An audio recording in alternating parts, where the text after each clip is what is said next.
గడిచిపోయిన కాలం బాధల్ని, కన్నీటినే కాదు, అందమైన జ్ఞాపకాలను కూడా మనకిస్తుంది. ఏమంటారు?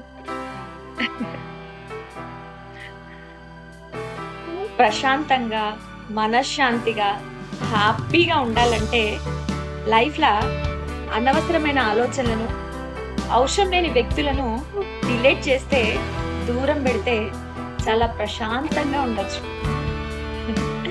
ట్రై చేసి చూడండి ఒకసారి. వర్కౌట్ అవుతుంది. జీవితంలో ఏ బంధమైనా మనకి సచ్చేంత వరకు మనతో ఉండాలి అని అనుకుంటే ప్రతి మనిషికి ఓపిక ఉండాలి, భరించే ఓపిక ఉండాలి, క్షమించే గుణం ఉండాలి.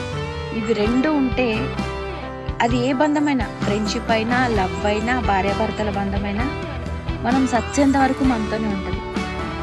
ఇవి రెండు లేకపోతే కష్టమండి చాలా.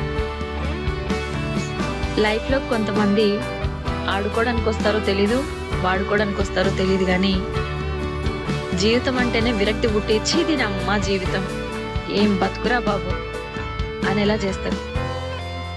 ఎందుకు వస్తారేమో తెలియదు కొంతమంది లైఫ్లకి. హలో అండి, హాయ్ అందరికి. ఎప్పుడైనా ఎవరైనా వచ్చి ఐ లవ్ యూ చెప్తే ప్రతి దానికి ఒక ఎక్స్పైరీ డేట్ ఉంటుంది కదా. నీ లవ్కి ఎక్స్పైరీ డేట్ ఎప్పుడు అని అడిగి ప్రొసీడ్ అవ్వండి, సరేనా? ఇగో ఈ జనాలకి ఎట్లుందో తెలుసా, ఈ మధ్య మనోడు సత్తండన్నా సరే ఏడుపు రాదు, కానీ పక్కనోడు ఎదుగుతుండంటే మాత్రం కుల్లి వస్తున్నారు. ఏం జనాలు ఉన్నారా అయ్యా, అసలు అర్థం కావట్లేదు నిజంగా ప్రపంచం. దూరంగా ఉంటున్నావు, దూరం చేస్తున్నావు, దూరం అవుతున్నావు, నాకైతే ఏం అర్థం కావట్లేదు. కానీ ఒక్కటి మాత్రం అర్థమవుతుంది చాలా క్లియర్గా, నీకు నాకు రాసి పెట్టలేదని. నువ్వు చాలా క్లియర్గా ఉన్నావు, చాలా క్లారిటీగా ఉన్నావు. నా బ్రెయిన్కి అర్థమవుతుంది, కానీ నా మనసుకి అర్థం కావట్లేదు. నా మనసుకి ఎప్పుడు అర్థమవుతుంది అసలు అర్థం కావట్లేదు. I miss you, really I miss you.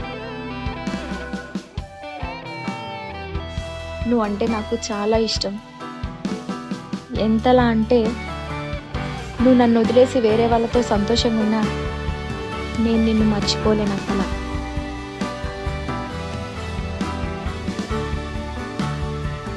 మనం మాటలు మార్చే మనుషుల మధ్య ఉన్నాం. మనం ఎంత మంచిగా ఉన్నా సరే ఏదో ఒక వంక పెట్టి నువ్విది అని ఇట్లా వేలెత్తి చూపిస్తూ ఉంటారు. పాపం వాళ్ళకి తెలీదు మన వైపు ఒక వేలు చూపిస్తే వాళ్ళ వైపు మూడేళ్ళు చూపిస్తాయని. అది తెలుసుకుంటే బాగుంటుంది. కాబట్టి మనం ఒకరి గురించి మనల్ని మనం మార్చుకొని ఇట్లా మనల్ని మనం చంపుకొని ఉండేదానికన్నా మనకి నచ్చినట్లు మనల్ని మనం ప్రేమించుకుంటూ మన కోసం మనం ఉంటే అప్పుడు మనం హ్యాపీగా ఉంటాం. ఒకరి కోసం మీరు చేంజ్ అవ్వకండి. ఎవరైనా సరే మీకోసం మీరుండండి, అప్పుడే మీరు హ్యాపీగా ఉంటారు. మీకు నచ్చినట్టు మీరు ఉండండి, అప్పుడు చాలా సంతోషంగా ఉంటారు.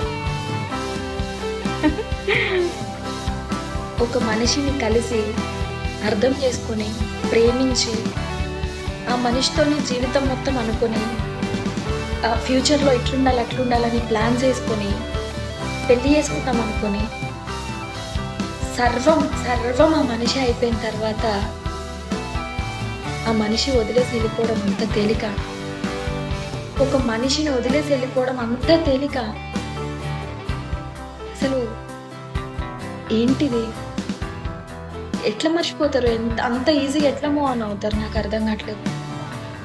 ఫీలింగ్స్ కదా, జీవితం ఊహించుకున్నారు కదా, జీవితం అనుకున్నారు కదా, అంత ఈజీగా మూవ్ ఆన్ అయిపోతారా?